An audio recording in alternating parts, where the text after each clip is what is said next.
salam sejahtera untuk kita semua. Semoga kita selalu diberikan kesehatan dan dimudahkan dalam segala urusan. Hari ini kami dari kelompok 3 akan membahas bedah karya desain dari arsitektur Indonesia. Dalam bedah karya ini akan dijelaskan mengenai proyek desain bangunan apa yang akan kita bedah, kemudian tentang detail bangunan, lokasi, serta arsitek yang merancang. Dan itu akan dilakukan oleh saya sendiri, yaitu Trian. Kemudian untuk konsep, site plan, dan denah-denah akan dilakukan oleh Mila dan Ola. Untuk potongan-potongan akan dilakukan oleh Wisnu. Untuk tampak dan detail-detail bangunan akan dilakukan oleh Pinkan. Serta untuk kesimpulan akhir, yaitu 3D dan maket, akan dilakukan oleh Bagas. Jadi, untuk arsitek Indonesia yang akan kita bedah karyanya adalah Andra Matin. Ini adalah profil singkat mengenai beliau. Jadi beliau memiliki nama lengkap Isandra Matin Ahmad atau yang biasa disebut Andra Matin. Beliau telah memiliki beberapa penghargaan, yaitu dari IAI untuk gedung kantor P. Boye Graphic Design pada tahun 1999. Kemudian Wallpaper Arsitektur Directory. Beliau dinobatkan sebagai salah satu arsitek, yaitu dari 101 arsitek dunia yang paling berkiprah pada tahun 2007. Dan kemudian IAI Award untuk gedung 2 di Kemang, Jakarta Selatan pada tahun 2002. Kemudian beliau juga memiliki kantor sendiri yang didirikan pada tahun 1988 yang dinamakan Andra Matin Arsitek. Untuk analisa makro dari MW House, lokasinya itu ada di Jalan Green Candi Residen, Gajah Mungkur, Semarang. Luas tapaknya itu ada 600 meter persegi dengan luas bangunan 280 meter persegi.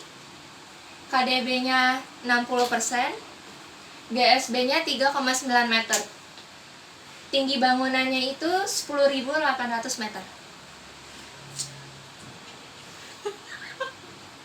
Untuk analisa mikro, dia itu di sekelilingnya ada Dinas Koperasi dan UMKM, ada SD Negeri Kaliwiru, Yayasan Panti Asuhan Katolik, Hotel Candi Indah Convention, lapangan driving dan golf di Ponorogo, halte BRT Kaliwiru, Bank Sentral Asia, dan yang terakhir itu ada kantor polisi Polsek Sultan Agung. Info rancangannya itu untuk MW House, arsiteknya Andra Matin, lokasinya Semarang, Jawa Tengah, luas tapaknya 600 meter persegi, luas bangunan 280 meter persegi, tinggi bangunan 10.800 meter. Jadi untuk konsep bangunan ini minimalis modern ya, yang terlihat dari susunan masa sederhana. Jadi bangunannya itu terdiri dari 3 kubus. Yang pertama itu hampir berbentuk kubus sempurna. Yang kedua dan yang lainnya itu saling bertumpuk menjadi satu. Bangunan ini terdiri dari lantai dasar, mezanin, dan lantai atas. 2 kubus di atas itu berisikan ruang-ruang rumah. Untuk kubus yang paling bawah itu terselip ke dalam site area yang miring mengikuti penurunan kontur tanah. Nah, untuk kelebihan desainnya itu penyajian konsep yang baik itu penyajian konsep yang baik dengan detail-detail yang terbatas, pemanfaatan kontur tanah pada site sebagai trigger mobilitas penghuni rumah. Yang terakhir, pemanfaatan bahan material sebagai pencahayaan dan penghawaan ruang yang alami. Untuk kekurangannya itu, nilai-nilai arsitektur lokalnya itu dia kurang ditampilkan. Kemudian perhatian terhadap kesatuan site-nya itu masih kurang. Jadi seperti ada perbedaan. Jadi sekian untuk detailnya.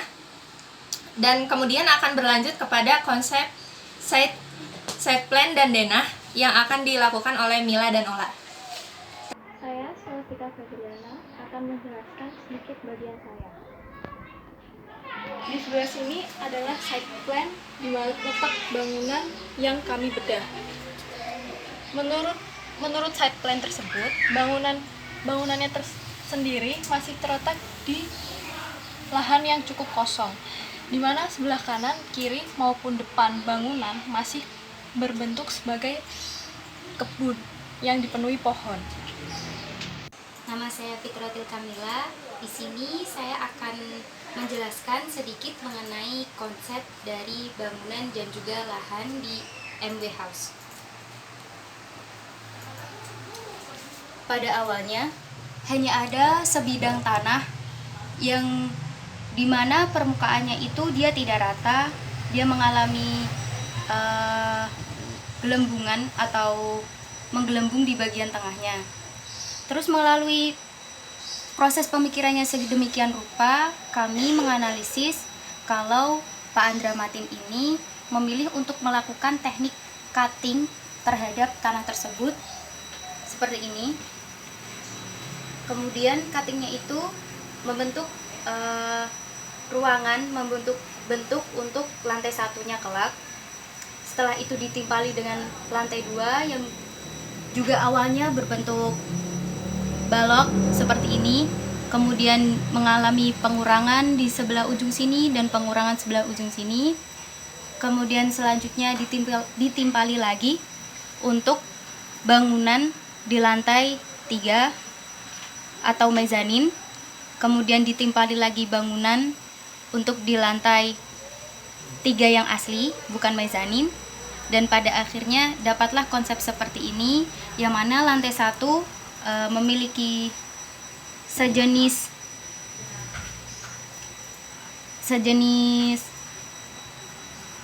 basement, mirip seperti basement konsepnya. Kemudian baru disusul lantai 2, lantai mezanin, lantai 3, dan terakhir nanti ada rooftop.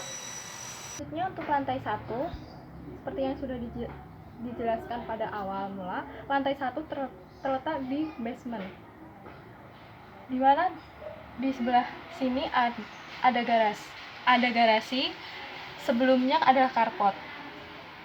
Untuk ruangannya sendiri digunakan sebagai ruang publik, di mana semua ruangan di sini difungsikan untuk banyak orang. Di sini ada dapur dan ruang makan, lalu di sini ada kamar mandi dan kamar pembantu. Untuk selanjutnya mengenai lantai 2. Di lantai 2 ini terdapat beberapa ruangan yang saya nilai itu sedikit private atau bahkan private, di mana di lantai 2 ini ada kamar tamu, ada kamar mandi untuk tamu, ada ruang berkumpul keluarga, terus ada ruang makan, dan juga ada kitchen atau pantry. Untuk akses masuknya sendiri, jikalau kita berada di posisi lantai 1, kita bisa masuk lewat sini. Lantai 1 terus kita keluar di sini. Dan kekurangannya di lantai 2 ini, dia keluarnya langsung di pintu, jadi mengalami sedikit cross. Kemudian jikalau dia dari depan rumah ingin langsung masuk ke lantai 2, bisa melewati sini. Jadi di sini ada sejenis tangga, terus ada ram. Nah, bisa masuk dari sini. Untuk sirkulasinya di sini, kelompok kami mengira cukup baik karena di sekeliling ruangan-ruangan ini diberikan kaca, untuk pencahayaannya sangat cukup dan untuk sirkulasi udaranya juga cukup. Selanjutnya ada ruang mezanin yang terletak di antara lantai 2 dan lantai 3. Ruang mezanin bisa diakses melalui ram yang ada di sebelah sini, lalu akses masuk di sini dengan fungsi ruangan sebagai ruang santai. Diperuntukkan sebagai ruang publik. Untuk sirkulasi udara, dari sini kita bisa tercukupi, bisa kita lihat bahwa tercukupi. Dengan ditambah dengan adanya pohon di sebelah sini. Untuk selanjutnya mengenai lantai 3. Bisa kita lihat pada gambar ini bahwa lantai 3 itu bersifat private sekali, di mana hanya ada ruang tidur, ruang istirahat. Di sini terdapat ruang utama, kamar tidur utama. Kamar tidur utama ini dinilai cukup luas sehingga ada kamar mandi dalam. Kamar mandi dalamnya menggunakan bathtub, terus kloset, terus juga ada shower. Kemudian ruangan berikutnya ruangan anak, di mana ruangan anak ini sengaja dipisah dengan tengah-tengahnya itu ada kamar mandi dan walking closet, di mana kita meletakkan pakaian-pakaian, anak-anak itu meletakkan pakaian-pakaian. Untuk sirkulasinya sendiri, dia juga cukup baik, di mana ada void di sebelah sini, ada pohon yang menjulang ke atas, sehingga ada view sedikit alami di dalam ruangan ini. Untuk pencahayaannya juga sangat baik, di sekelilingnya ada kaca. Dan untuk mengakses ruangan ini, kita bisa lewat sebelah sini. Jadi sebelah sini itu merupakan ram dari lanjutan lantai 2, lantai 1, dan mezanin itu tadi. Kemudian mengenai rooftop. Rooftopnya ini kelompok kami menilai sangat bagus, sangat alami, karena di rooftopnya ini ada ruang hijau yang dimanfaatkan sedemikian rupa. Di samping-sampingnya ada beton. Di sini ada tanaman-tanaman seperti rumput sangat serasi dengan adanya pohon di sini. Kemudian aksesnya hampir sama. Kita bisa melewati ram yang ada di sini.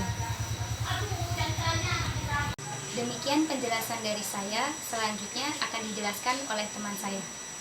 Perkenalkan, nama saya Vivian. Di sini saya akan menjelaskan tentang tampak depan, tampak belakang, tampak samping kiri, samping kanan, dan detail. Di sini ada tampak depan. Tampak depan ini lebih simpel karena dia mengambil konsep bangunan vernakuler kontemporer, atau bisa disebut juga arsitektur Andra Matin. Di sini dia lebih dominan, lebih mencondongkan karyanya melalui bentuk bangunan dan bangunan belah sini. Ini tuh dia menggunakan roster. Roster ini ada dua macam, ada dua tipe. Nanti saya akan jelaskan di bagian detail. Ini ada tampak belakangnya. Tampak belakangnya ini menggunakan bahan bangunan beton. Dominannya beton, campur dengan batu bata juga. Tetapi di sini ada pertambahan seperti perkayuan industrial gitu ya. Karena dia mengandung konsep vernacular kontemporer, jadi dia simple ini. Di sini ada tampak samping kiri. Tampak samping kiri ini memperlihatkan ada rumah lantai 2 dan 3, tapi di rumah lantai 1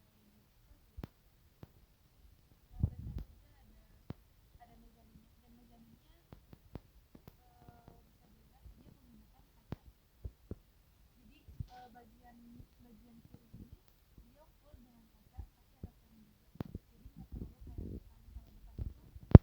dia terlalu banyak tertutup dan tidak terbuka. Dan di sini ada tampak samping kanan. Tampak samping kanan ini lebih dominan untuk memperlihatkan si roster ini. Kalau kalian bisa lihat di detailnya, dia mempunyai dua detail roster yang dia sering bilang itu detail kerawang. Tipe A detailnya seperti ini, dan tipe B detailnya seperti ini.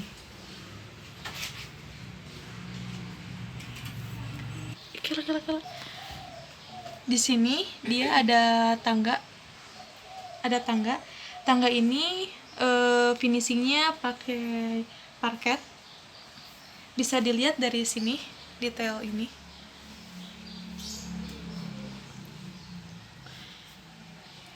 Dia mempunyai ketinggian sekitar 170 mm dan lebar injakannya 300. Lebar injakannya yang biasanya disebut dengan untread dan tingginya biasanya disebut dengan off-tread. Di sini dia ada ada sengaja untuk dilebihkan karena ini juga termasuk sebagai di sini ada garasi. Garasi ini menggunakan bahan bangunan metal perforated. Metal perforated ini mempunyai detail seperti ini. Dia detailnya seperti ini ya. Ini tuh dia menyediakan perlembaran. Selembarnya itu 12 dikali 2400 per lembarnya, dan itu untuk satu pintu. Udah tuh. Nah, di tampak belakang ini dia mempunyai kolam. Dia bisa dipakai dengan kolam ikan atau kolam air biasa, dan detailnya seperti ini. Kolam ini mempunyai lapisan, yaitu pertama dia mempunyai lapisan dari tanah juga, terus dia pakai finishingnya pakai waterproofing. Ini detail kisi-kisi bagian interior. Dia mempunyai ukuran tebalnya 50 mm atau enggak 5 cm, dan jaraknya sekitar 80 mm atau enggak tuh. Detail selanjutnya dia ada di bagian carport. Dia mempunyai lalu di sini ada detail carport. Detail carport ini bahan finishingnya adalah beton yang mempunyai desain kotak-kotak yang berukuran 400 x 400. Dan ini ada detail ceiling cove, yang dimana detail ceiling ini dipakai di bagian ruang tamu. Bagian ruang tamu yang di atasnya tuh ada detail wall wooden seperti ini, dan detail ini tuh adalah detail ini sebelah sininya itu adalah ini. Dan yang terakhir adalah detail planter box. Planter box ini dia ada di bagian luar bangunan, tampak depan. Dia mempunyai ukuran tingginya sekitar 70 cm, dan di situ dia menambahkan kaca setinggi 80 cm, kaca clear glass, untuk menutupi planternya di bagian luar. Dan ini bahannya menggunakan batu bata. Oke, perkenalkan, nama saya Muhammad Ismail Maulana. Saya di sini akan menjelaskan tentang potongan yang akan step by step untuk kita jelaskan. Nanti rencana yang akan kita potong adalah potongan memanjang. Jadi nanti untuk potongan sendiri akan ada detailnya seperti ini.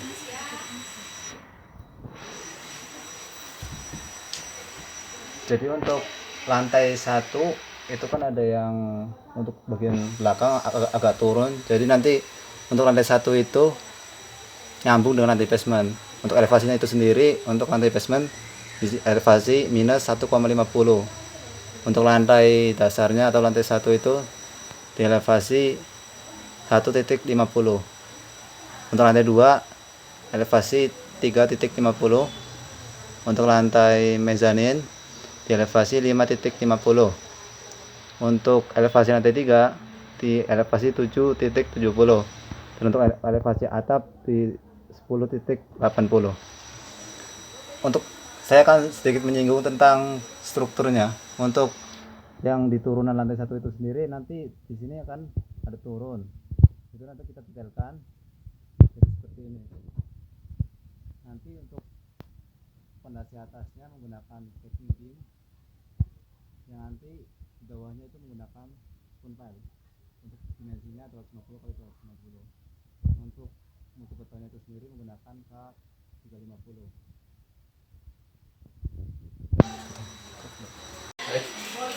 Nanti untuk materialnya itu sendiri, bangunan ini dominasi menggunakan beton bertulang. Jadi untuk atapnya itu sendiri juga menggunakan beton bertulang. Sementara untuk partisi-partisinya menggunakan hebel. Jadi untuk keseluruhan ini keliling bangunan didominasi menggunakan partisi hebel. Sementara untuk atapnya itu sendiri menggunakan beton bertulang yang ketebalan plat sekitar 300 cm. Oke, mungkin itu saja sedikit tentang penjelasan potongan bangunan ini. Selanjutnya nanti akan dijelaskan oleh teman saya. Terima kasih. Saya di sini mendapat tugas membuat maket 3D dan perspektifnya. Oke, di sini saya mulai. Kita di sini dapat masuk lewat sini. Sini ada garasi, dapur, dan ada ruang-ruangan yang lain. Kita masuk lewat sini untuk ke lantai akses lantai 2. Kita dapat melewati ram sini. Sini ada ramnya. Melewati sini. Untuk di lantai 2 ini, sini ada kamar, ada ruang keluarga. Dan untuk lantai untuk akses ke mezanin, kita dapat latih ram lagi melewati sini. Latih area sini.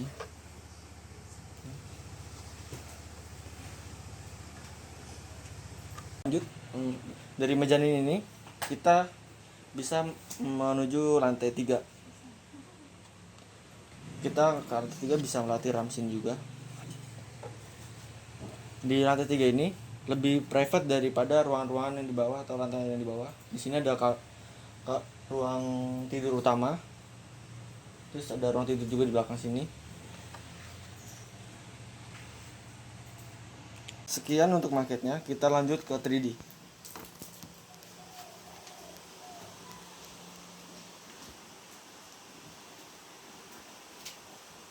Oke, tadi di sini ada garasi untuk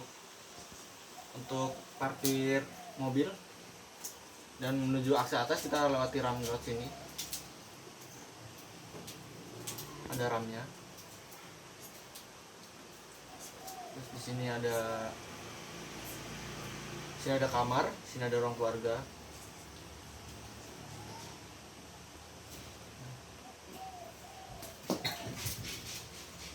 Di sini juga ada mezanin. Untuk lantai 3-nya kita bisa lewati ram di sini.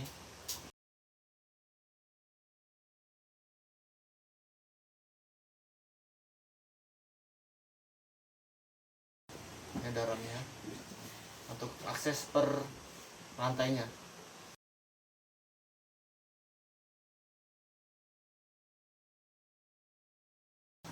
Nah, untuk lantai 3 ini cuma ada kamar